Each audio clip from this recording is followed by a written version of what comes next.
Plano ngayon ng Department of Agriculture na magtakda ng maximum suggested retail price para sa ilang karne at mga gulay. Tatagal daw yan hanggang Enero ng susunod na taon. May ulat on the spot si Bernadette Reyes. Bernadette? Kundi magtatakda ang Department of Agriculture ng maximum SRP sa karne ng baboy, sibuyas at carrots para masiguro ang tapat na presyo para sa mga mamimili.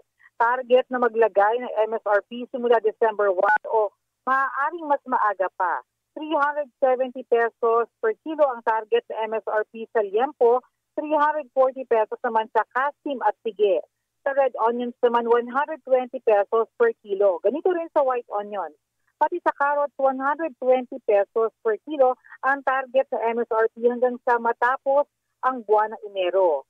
Nakikipagtulungan ng DA sa DTI para masiguro na ang mga lalabas ay maaari nilang mahuli. Ayon kay DA Secretary Francisco Chudowell Jr., nakakulangan sa supply ng ilang mga gulay kaya naman nag-i-import sa ilang mga produkto pero kailangan daw ibenta ito sa tamang presyo. Sa isda naman, walang MSRP pero dapat daw ay bumaba na rin ang presyo. Samantala ngayong araw ay inilunsad na rin ang Benteng Bigas Master List Registry System para sa mas mabilis na pagbebenta at monitoring ng benteng bigas sa mga beneficiaries. Tony?